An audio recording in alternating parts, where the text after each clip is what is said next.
welcome to my YouTube channel.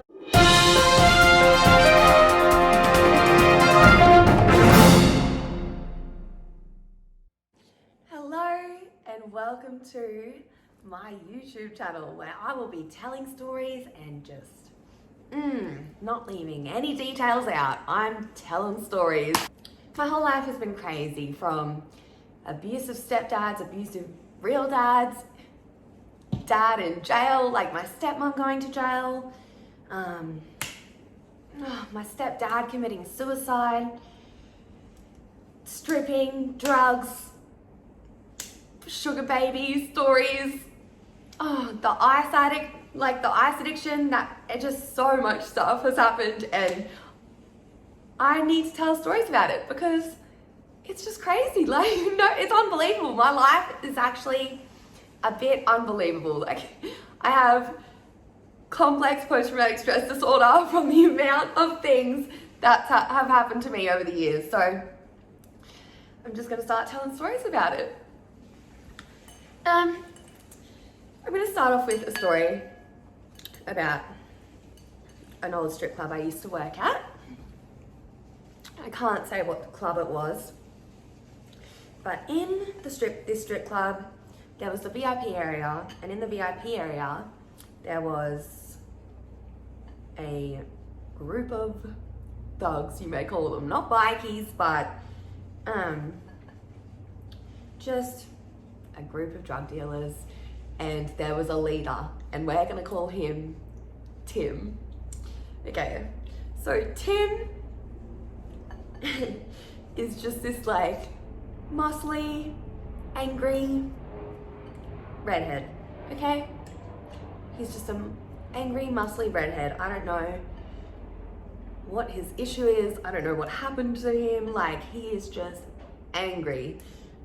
So, oh shit, can I do this on camera? I feel like I can. I've seen people pull up on YouTube before.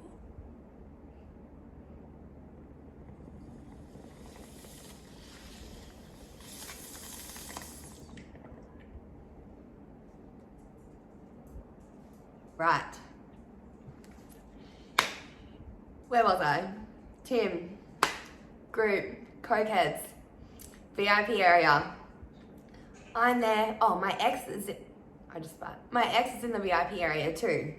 My ex is like best friends with Tim, okay? Like his little bitch. My ex-boyfriend is Tim's bitch. That's probably the best way to explain it.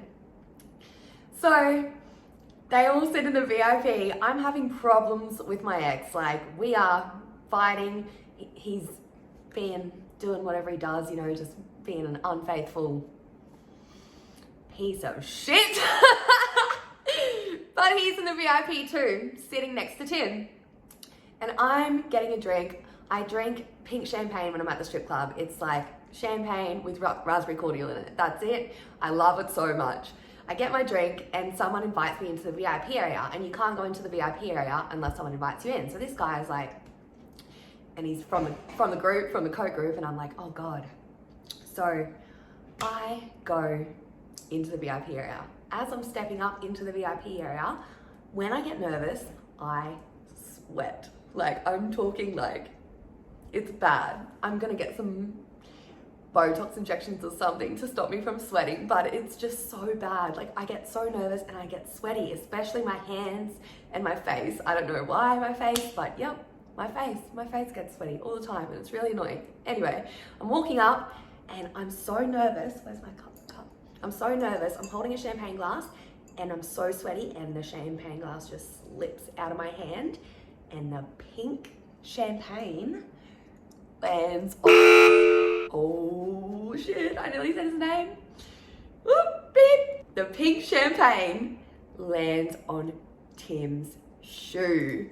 Oh no. And he's angry, like he's all coked out, and he's just like, get the fuck out. Before I can even say sorry, he's just like, get the fuck out and go and get a fucking paper towel and clean this up now, cunt. Like, and I'm just like trying to say sorry. And I'm like, and he's like, get out, like now, cunt. Like, just yelling, like screaming at me. So I go and get a paper towel, give him the paper towel. And he's like, now go and get a cloth and some water and wipe my shoe. And I'm just like, okay. My ex is still fucking laughing and smirking and just like sitting there just loving this. Ugh. So I go up to Greg, who is the person you go to when you can't find the owners or the manager. He's a really good friend of the owner that works there.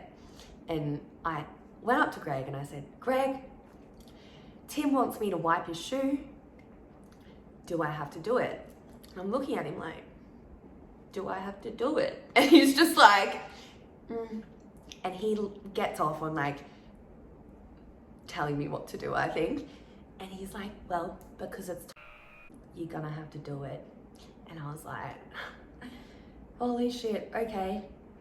So I get a cloth and the water and I'm walking back into the VIP.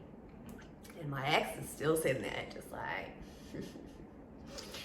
and I walk up to, he's sitting in the chair. I'm standing looking at him holding the cloth and the water. And he's like, now get on your hands and knees and wipe my fucking shoe.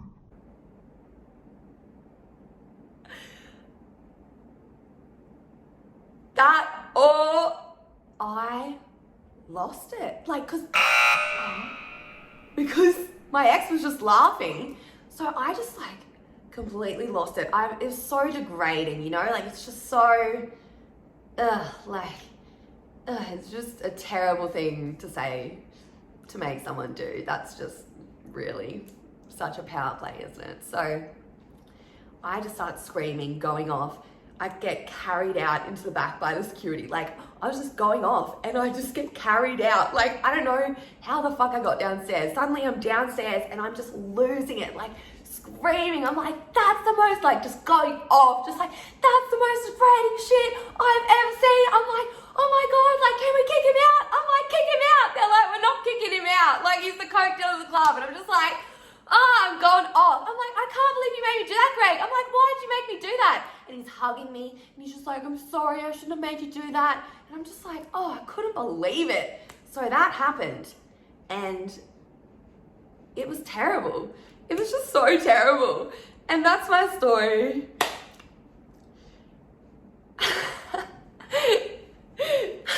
That's just a short one, you know? I just start off with a short one, but that's one of the many strip club stories I have. So I hope you enjoyed that, or like, I'm pretty sure no one enjoys that story, like probably a little bit disgusted by it. It's a crazy industry, I'm telling you. It's crazy, but I wouldn't, it's really made me grow as a person. Like, all of that experience in strip clubs has just trained me for any situation now. Like, I can handle anything basically. So that's my story about the strip club that I used to work at. Oh, and not long ago, I get a call from the owner of the strip club and he's like, hey, we're back open. Like, do you want to come back in and work? And I was like, because we didn't have a very good ending, okay? Like, it was not a graceful exit from that strip club, let me tell you. Like, I was really mad at that strip club. But I love one of the owners. The other owner, one of them though, I just love him. And he calls me and he's like, come back to the strip club. I'm just like, are you sure? Like, have you checked with the other owner? Because it was pretty bad. And then he messages me back, just sends me a text and he's like, welcome home. Like, you're welcome home anytime. Like, come back to the strip club. So I could still go back to that strip club if I wanted to. And the money was really good there. But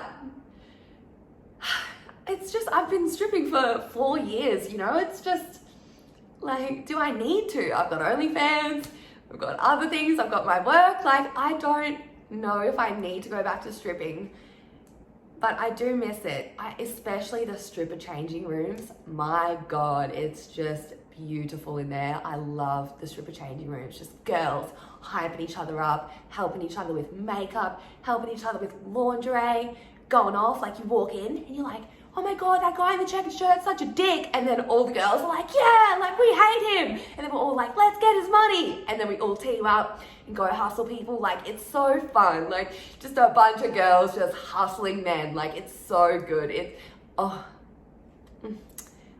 love it. Anyway, that's my story. Thank you for listening.